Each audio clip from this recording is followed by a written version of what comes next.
This is George. He lived in Africa. He was a good little monkey and always very curious. One day, George saw a man. He had a large yellow straw hat. The man saw George too. What a nice little monkey, he thought. I would like to take him home with me. He put his head on the ground, and of course, George was curious. He came down from the tree and looked at the large yellow hat. The hat had been on the man's head. George thought it would be nice to have it on his own head. He picked it up and put it on. The hat covered George's head. He couldn't see. The man picked him up quickly and popped into the bag. George was caught. The man with the big yellow hat put George into the little boat, and the sailor rowed them both across the water to a big ship. George was sad, but he was still a little curious.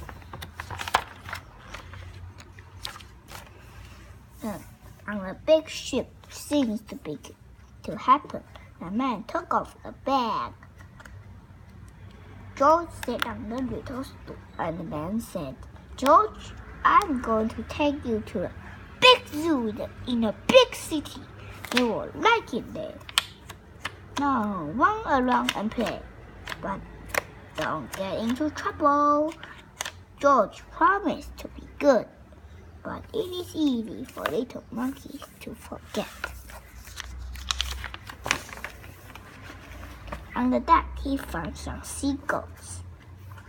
He wondered how they could fly. He was very curious. Finally, he had to try. It looked easy, but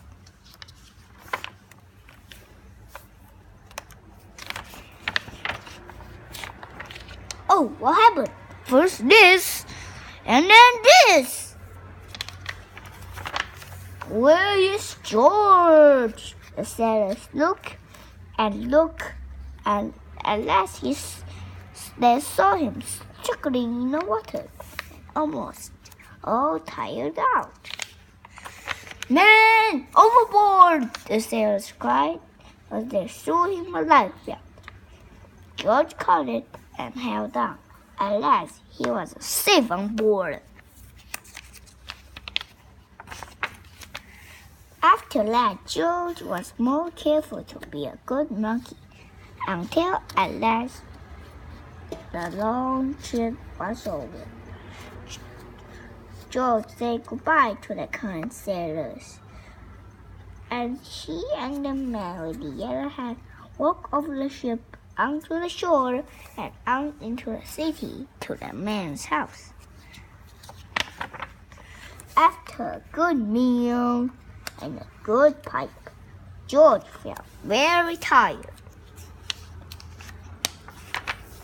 He crawled into bed and fell asleep at once. The next morning, the man telephoned to the room George was in. He was fascinated. Then the man went away. George was curious. He wanted to telephone too. 1, 2, 3, 4, 5, 6, 7. What fun! Ding, ding, ding, ding. George had telephoned the fire station. The firemen rushed to the telephone. "Hello, hello," they cried. They said, but there was no answer. Then they looked for a signal on the big map that showed where the telephone call had come from. They didn't know it was George. They thought it was a real fire. "Hurry, hurry, hurry!" The firemen jumped onto the fire engines and onto the hook and ladders. "Ding dong, ding dong! Everyone come out of the way! Hurry, hurry, hurry!" 这是什么车啊？的水袋。The firemen rushed into the house. They opened the door. No fire, only a naughty little monkey. Oh, catch him, they cried. George tried to run away. He almost did, but he got caught in the telephone wire. And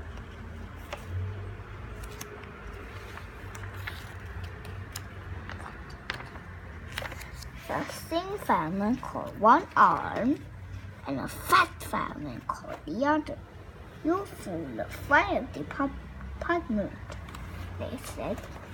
We will have to shut you up, or you can't do any more harm. They took him away and shut him in the prison. 这是什么？东东啊 George wanted to get out. He climbed out to the window to try the bars.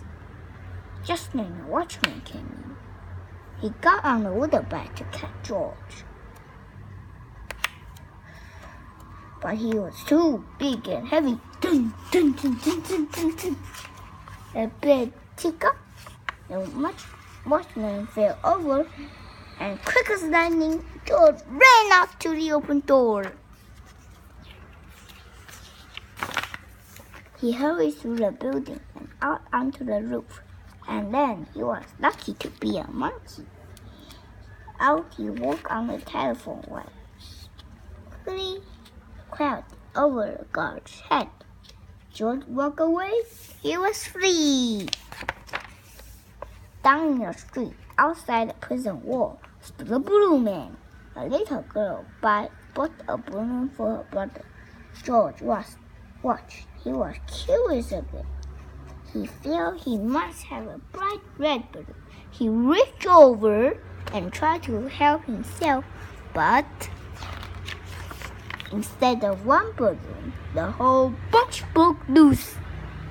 And instead, the wind whisked it all away. And with them went George, holding tight with both hands.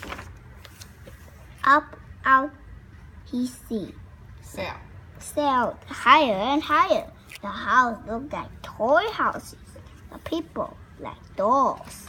George was frightened. He held on very tight. At first, the wind blew in great gusts, and it quieted. Finally, it stopped blowing altogether. George was very tired. Down, down he went. Bump!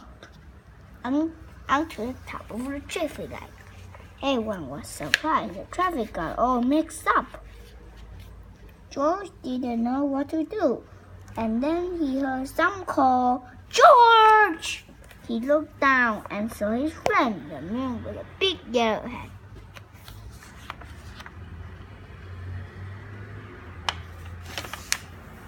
George was very happy. The man was happy too. George slid down the post, and the man with the big yellow hat put under his arm. Then he paid the balloon man for all the balloons. And then George and the man climbed into the car, and at last, away they went to the zoo. What a nice place for George to live. The whole bunch broke loose.